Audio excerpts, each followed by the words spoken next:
मुख्यमंत्री योगी आदित्यनाथ मंगलवार को बेसिक शिक्षा विभाग के शिक्षा मित्र सम्मान समारोह में शामिल हुए। उन्होंने शिक्षा मित्रों से ट्रेड यूनियन मानसिकता और नकारात्मक सोच छोड़कर सकारात्मक भाव से काम करने का आह्वान किया। मुख्यमंत्री ने कहा कि केवल मांगों पर अड़े रहने से बच्चों की नींव कमजोर होती है और समाज को नुकसान पहुंचता है।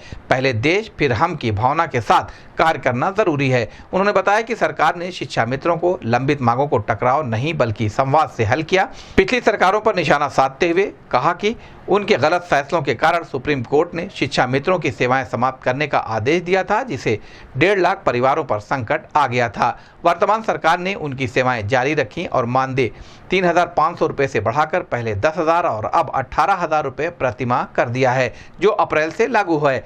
मुख्यमंत्री ने घोषणा किया कि सभी शिक्षा मित्रों को 5 लाख रुपए तक का सालाना कैशलेस स्वास्थ्य कवर मिलेगा। साथ ही भुगतान सीधे बैंक खाते में होगा और बीमा कवर 5 से 10 लाख रुपए तक सुनिश्चित किया जाएगा। उन्होंने महिला शिक्षा मित्रों के लिए नजदीकी विद्यालय में तैनाती और म्यूचुअल ट्रांसफर की सुविधा देने के निर्देश भी दिए। उन्होंने बताया कि ऑपरेशन कायाकल्प से स्कूलों की सुविधाएं 30 से 36% से बढ़कर 96 से 99 हो गई हैं और ड्रॉप आउट पर 19% से घटकर 3% रह गई हैं। आज 1 करोड़ 60 लाख बच्चों को यूनिफॉर्म, किताबें, जूते, मोजे और स्वेटर मिल रहे हैं। निपुण भारत, पीएम श्री और कस्तूरबा विद्यालय जैसी योजनाओं से शिक्षा व्यवस्था मजबूत हुई है। मुख्यमंत्री ने स्कूल चलो अभियान को तेज करने, घर घर संपर्क बढ़ाने और बच्चों के साथ प्यार से व्यवहार करने की अपील की। उन्हें 1,43,000 शिक्षा मित्रों को बधाई देते हुए कहा कि उनकी सकारात्मक भूमिका से ही सशक्त और आत्मनिर्भर भारत की नींव मजबूत होगी। कार्यक्रम में चयनित शिक्षा मित्रों को सम्मानित किया गया और विद्यार्थी नेतृत्व आधारित प्रार्थना सभा गतिविधि कैलेंडर अरुणोदय का विमोचन भी किया गया, जिसका उद्देश्य बच्चों के समग्र विकास को बढ़ावा देना है। इस दौरान कई जनप्रतिनिधि और अधिकारी भी उपस्थित रहे। प्रयास किया जो नियम विरुद्ध था, उसके लिए पहले कोई नियमावली बनानी चाहिए थी। प्रावधान नियुक्ति के पहले होना चाहिए था, लेकिन इन सब प्रक्रियाओं को पूरा किए बगैर मनमाने तरीके से उन्होंने जो कार्य किया था, सुप्रीम कोर्ट ने बदले में सभी प्रकार के शिक्षा मित्रों की सेवाओं को भी समाप्त करने का आदेश दिया था। हमारे सामने चैलेंज था, ये 1.5 लाख परिवार सड़कों पर भूखों मरने की नौबत आएगी, क्योंकि इन्होंने एक लंबे समय तक सेवा दी थी। लगभग 18-19 वर्षों से सेवा कर रहे थे। उम्र के इस पड़ाव में ये कहां जाएंगे। और उस समय मेरे साथ डिप्टी सीएम के रूप में डिप्टी सीएम थे डॉक्टर दिनेश शर्मा जी। उन्होंने मुझसे कहा कि ये बड़ा संकट होगा, क्या किया जा सकता। हमारे मंत्रिमंडल ने तय किया कि हम इनकी सेवाएं समाप्त न करके इनका सहयोग लेंगे और उनका जो 3,500 रुपये का मानदेय था, इसको बढ़ा करके हम 10,000 रुपया करेंगे। और ये हमारी सरकार ने 10,000 रुपये 2017 में ये मानदेय किया था।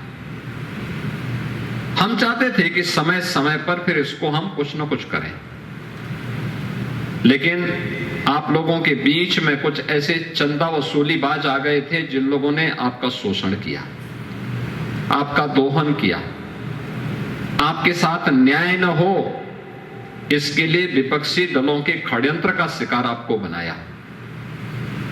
और जब सच्चाई आप सबको समझ में आई तो सरकार तो पहले से तैयार बैठी थी कि हम आपको सहयोग करें।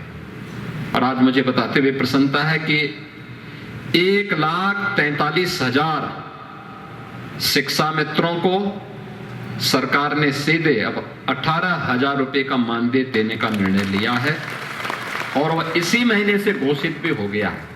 यानी अप्रैल महीने से उसको हमने लागू कर दिया। यानी जो आपको मिलेगा वह इस बार से वह धनराशि आपको प्राप्त मिलेगी, जिसके डमी चेक यहां पर उपलब्ध करवाए गए हैं।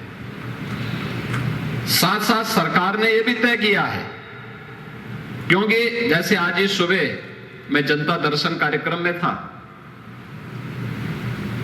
एक शिक्षा मित्र परिवार मेरे पास आया था, उसकी बेटी आई थी,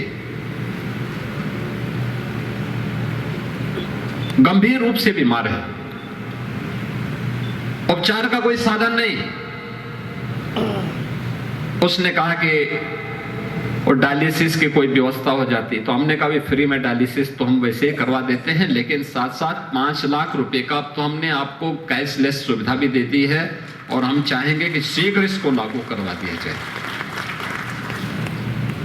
यानी पहली बार जो एक नागरिक के रूप में सुविधा मिलनी चाहिए, प्रधानमंत्री जी ने देशवासियों को दिया और उन सभी में से शिक्षा मित्र जो भी छूटे होंगे, सरकार ने तय किया है कि उनको भी हम 5 लाख रुपए सालाना कैशलेस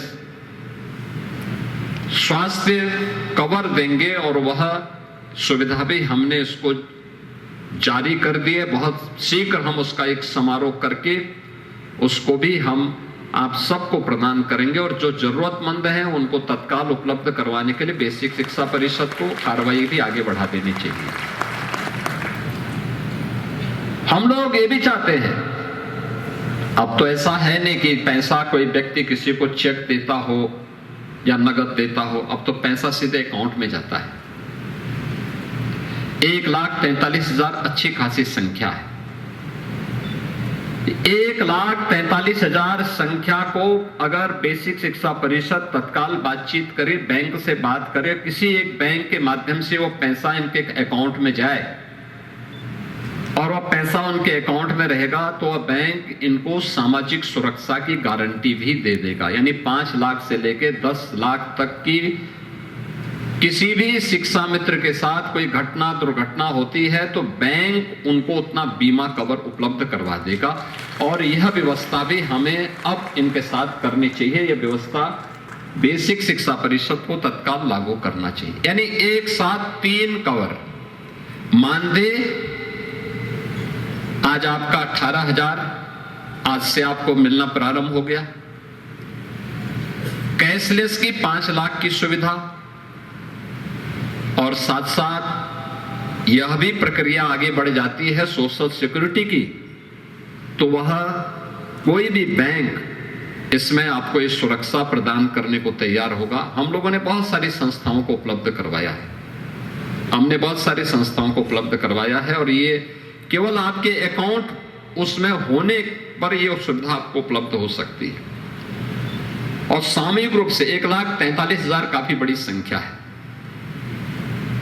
शिक्षा मित्रों के लिए सरकार ने पहले भी इस बात को व्यवस्था की है कि भाई उनको प्रयास होना चाहिए कि उनके जिले में और उनके नजदीक के विद्यालय में उनको तैनाती मिले।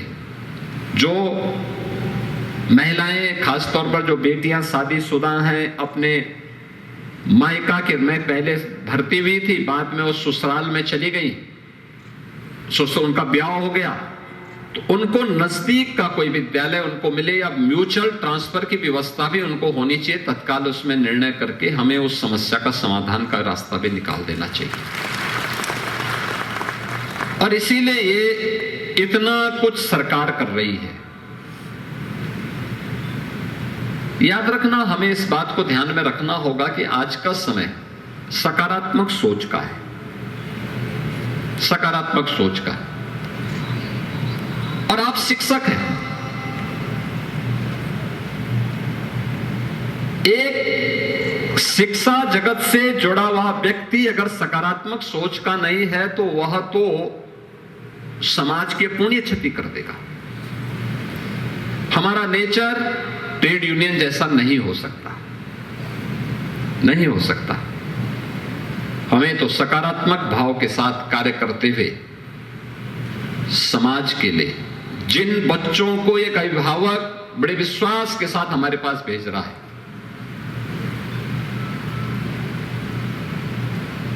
उन बच्चों के भविष्य को बनाने की जिम्मेदारी आपकी पर है। अगर आप सकारात्मक ऊर्जा से भरपूर नहीं होंगे तो बच्चा तो उसका न्यू ही कमजोर हो जाएगी, गड़बड़ हो जाएगी। जो जितना सकारात्मक होगा उतना अच्छा परिणाम दे देगा, जो जितना नकारात्मक होगा उतना ही विध्वंसात्मक हो जाएगा, समाज के लिए, देश के लिए खतरनाक होगा। जब प्रधानमंत्री मोदी जी के नेतृत्व में हम नए भारत का दर्शन कर रहे हैं, कितनी मजबूती के साथ देश आगे बढ़ रहा है।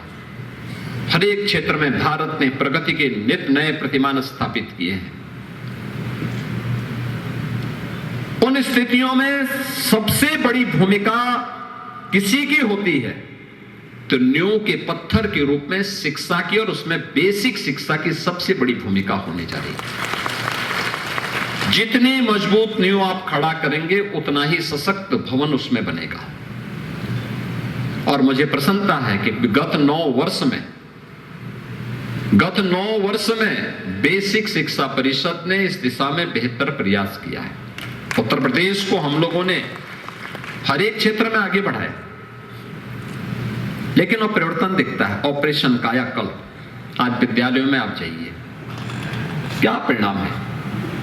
सिचुएशन का लक्ष्य विद्यालयों में बालक बालिकाओं के लिए टॉयलेट, पेयजल, विद्यालय की फ्लोरिंग, विद्यालय के फर्नीचर, विद्यालय का स्मार्ट क्लास। पहले क्या था, ये 30 से लेकर के 36% के बीच में था, और आज यानी पहले जो संख्या थी वह 30 से लेकर 36 के बीच में था। इसका मतलब 64 से लेकर के 70% बच्चे ऐसे होते थे जिनको स्कूल छोड़ना होता था।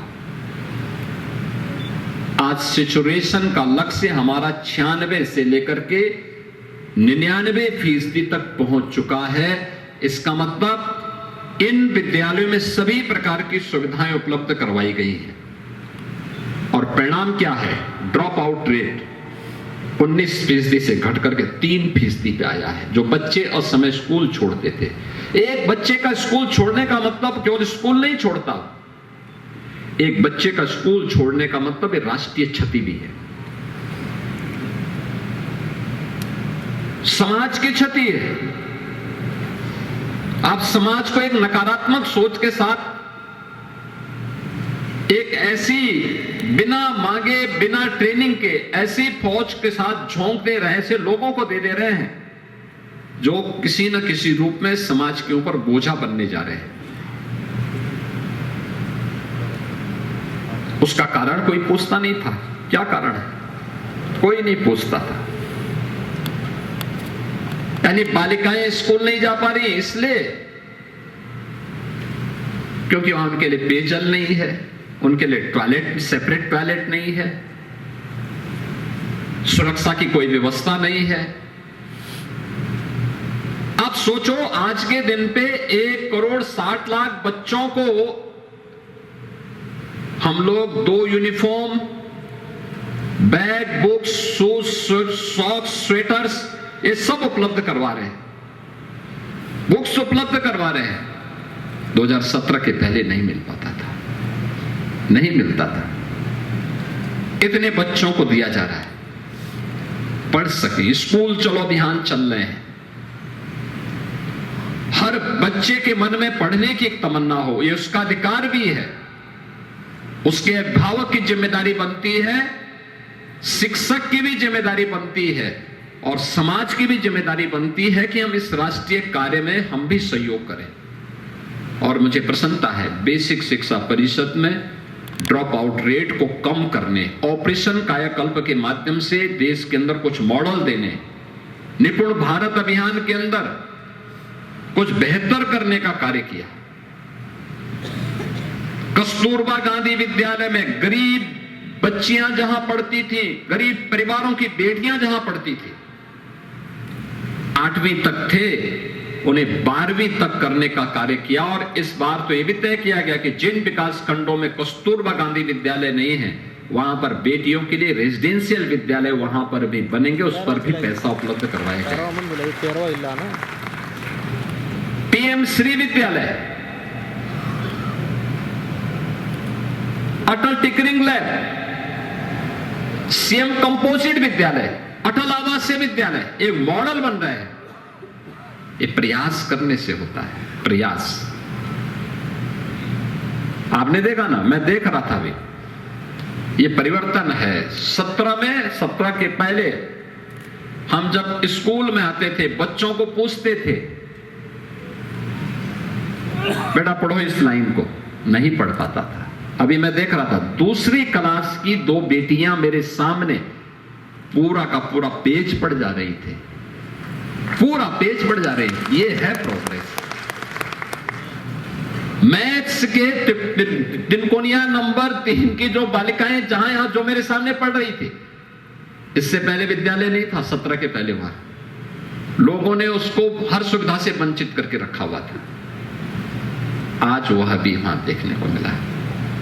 मैं देख रहा था एक दृष्टिबाधित बेटी ब्रेन लिपि के माध्यम से ऐसे ही बोल रही थी जैसे मैं फ्लुएंट बोल रहा हूं।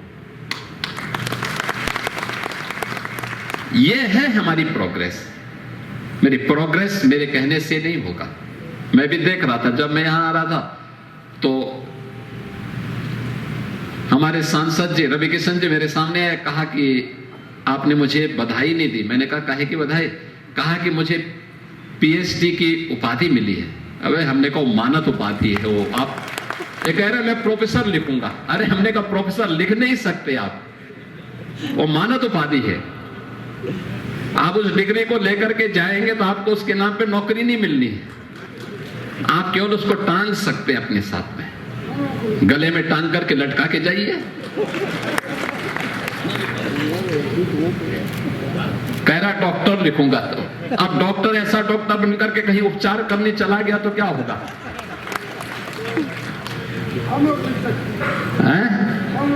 नहीं, आपने पीएचडी की है। विभ्राट जी ने पीएचडी की थी, प्रोफेसर के रूप में उन्होंने सेवा दी, लेकिन रवि किशन प्रोफेसर नहीं लिख सकते। मानद उपाधि उनको मिली है, इसकी तो हम उनको बधाई देते हैं।